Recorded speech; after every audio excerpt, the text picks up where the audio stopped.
Ce podcast vous est proposé par Chacomdiff, chargé de communication et diffusion de vos spectacles vivants. Alors bonjour à tous, bienvenue sur Spectacle, je suis Arthur, aux gens qui aient la joie d'accueillir la compagnie Cita 3 pour leur théâtre, un pour tous, au théâtre Pixel, à 15h10, du lundi au dimanche, sauf les mardis. Est-ce que vous pouvez vous présenter en quelques mots ? Oui, bonjour Arthur, moi c'est Mathieu Peralma, je suis auteur et comédien de la pièce Un pour tous, j'interprète le rôle de Franck.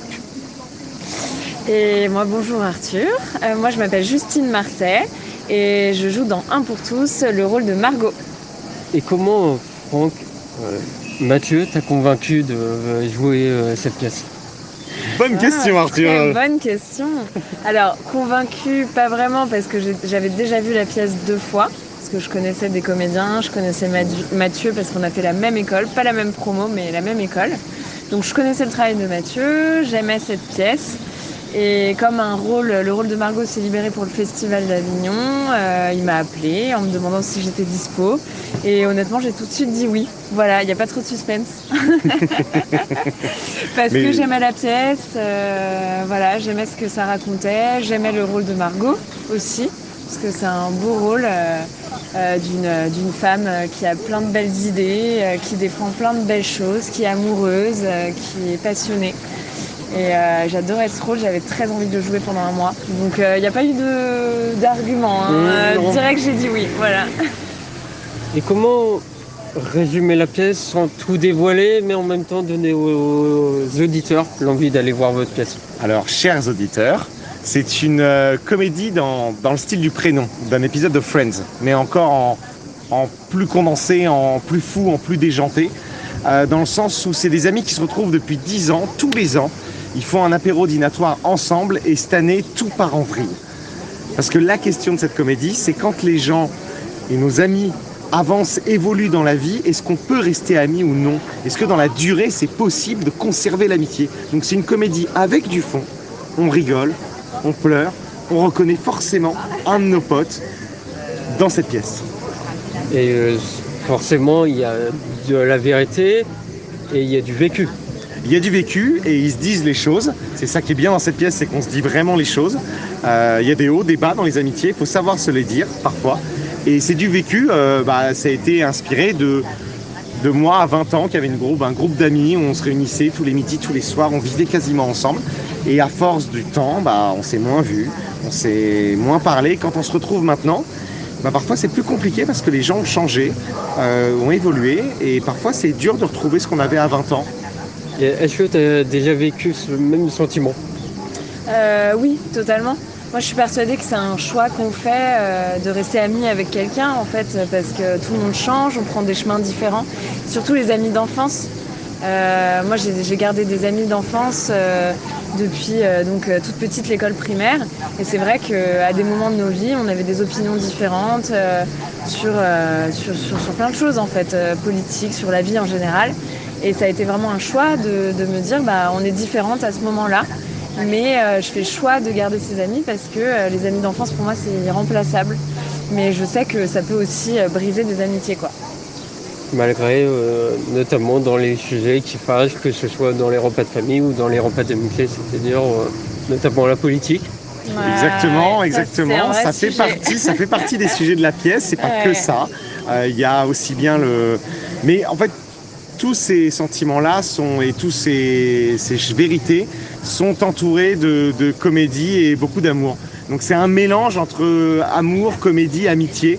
Et donc c'est l'équilibre dans cette pièce qui permet de passer un très bon moment au Théâtre Pixel à 15h10.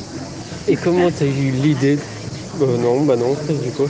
Est-ce la première fois que vous venez à Avignon ? Alors, pour apparemment et pour cette pièce, non, c'est le 2e festival d'Avignon. Et moi, c'est mon premier Avignon. Première Avignon dans le rôle de Margot. Elle a fait sa première hier et elle était super. Et comment ça s'est passé ? T'avais peur, t'étais stressé, tu paniquais, je me dis, est-ce que je vais être à la hauteur ? Oui, on se met une pression parce qu'on a envie que ça marche. Donc toujours, moi je suis très traqueuse, donc j'ai le trac, mais un bon trac qui finalement m'a bien propulsée et j'ai vraiment pris du plaisir pour ma première, donc c'est une bonne chose. Et qu'est-ce que vous évoque en général le Festival d'Avignon ? Intensité, beaucoup de monde, mais un bonheur pour la culture. Plein de belles pièces à découvrir, plein d'émotions aussi à vivre à travers toutes ces pièces. Et en tant que comédien, le bonheur de pouvoir défendre une pièce qu'on aime et le bonheur de jouer tous les jours, ça c'est super. Et de vendre son spectacle.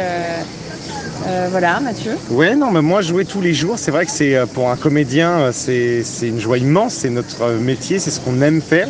Et je rajouterai à tout ce que Justine a dit aussi les rencontres avec le public qui vient. Des fois, on a des bouffées d'amour et de rencontres avec des gens. Et c'est des moments, je pense, qu'on ne peut pas vivre sur Paris, par exemple, quand on est programmé, parce qu'on finit la pièce, on rentre chez soi, on reprend le côté métro, boulot, dodo. Et c'est vrai qu'ici, il y a une bulle qui se crée et on arrive à faire de vraies rencontres. Et même si ça dure que 5 minutes, c'est des mots qui sont des fois parfois très touchants et qui marquent quand on est comédien et quand on débute dans ce métier. Ouais, c'est vrai. Et c'est la magie d'Avignon. Exactement. C'est-à-dire l'euphorie, le monde, l'ambiance, la chaleur.